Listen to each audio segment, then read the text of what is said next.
Let's Roll! Hot Rods by Wendy Hinault Lanier. Chapter 1 Hot Rod Road Trip. It's a clear summer morning in June. The streets are suddenly packed with thousands of hot rods as the Hot Rod Power Tour takes to the open road. Hot rods are classic cars with large, powerful engines.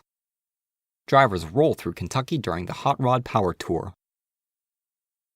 The cars are following a route to 7 U.S. cities. It's the ultimate road trip. At one stop, a crowd gathers around a vintage 1932 Ford Deuce Coupe. The owner pops the old car's hood. Everyone admires the original Ford flathead V8 engine.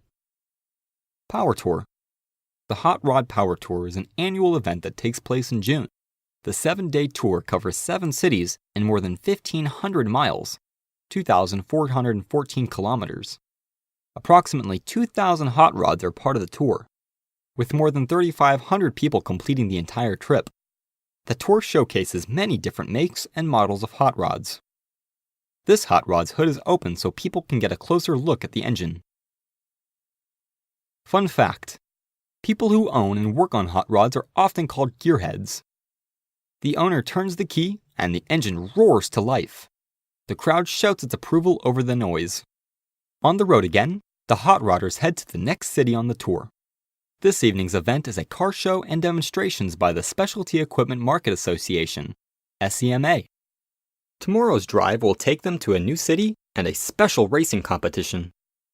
Hot rod engines are sometimes taller than the hood of the car. Chapter 2 Hot Rod History. The first hot rods were made during the 1930s. At that time, the economy was bad. Most people could not afford new cars. Soon, people began restoring cars from junkyards.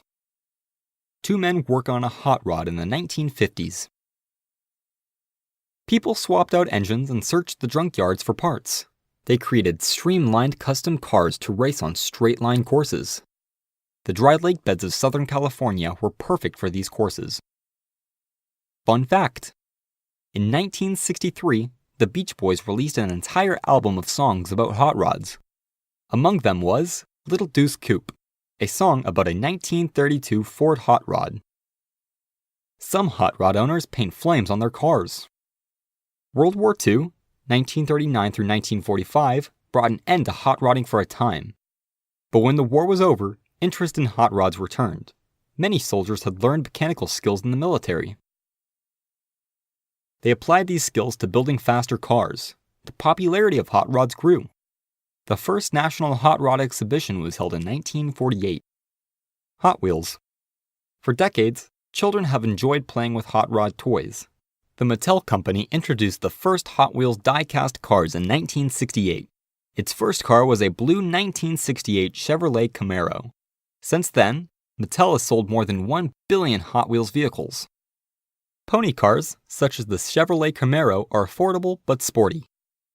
In the 1950s, new kinds of hot rods included lowriders and custom show cars. Then, in the 1960s, muscle cars and pony cars were introduced. Hot rodding was here to stay. Chapter 3 The Making of a Hot Rod. Early hot rods were usually Ford Model A or Model T Roadsters, because they were plentiful and cheap. These common cars had no roof and only one seat. This hot rod is based on a 1923 Ford Model T. The hood, fenders, running boards, and windshield were all removed. Larger tires were installed in the back to raise the rear. Smaller tires in the front tilted the nose down. These changes helped increase speed and reduce wind resistance. Fun fact: Hot Rod, the first hot rodding magazine, was first published in 1948. It is still being published today.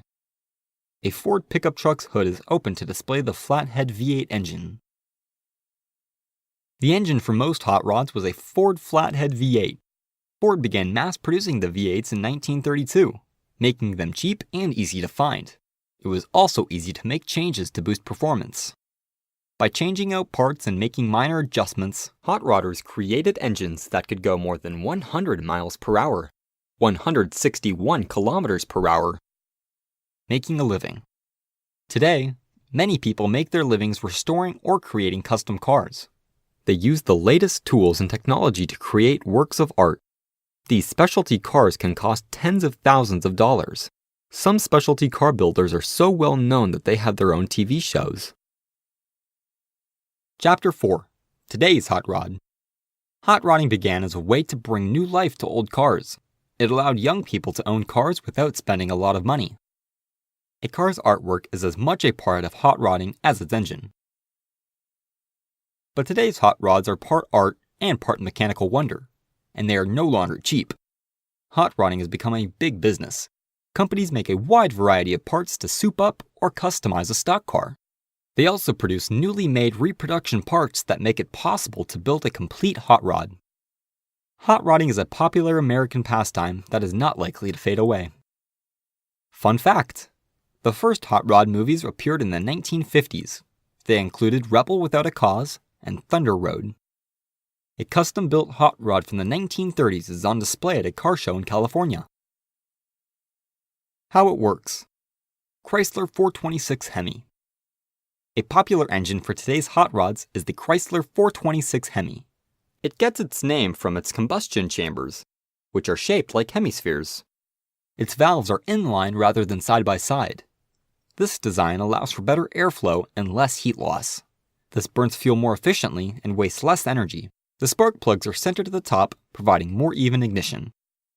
The first Hemi engines were released in the early 1950s.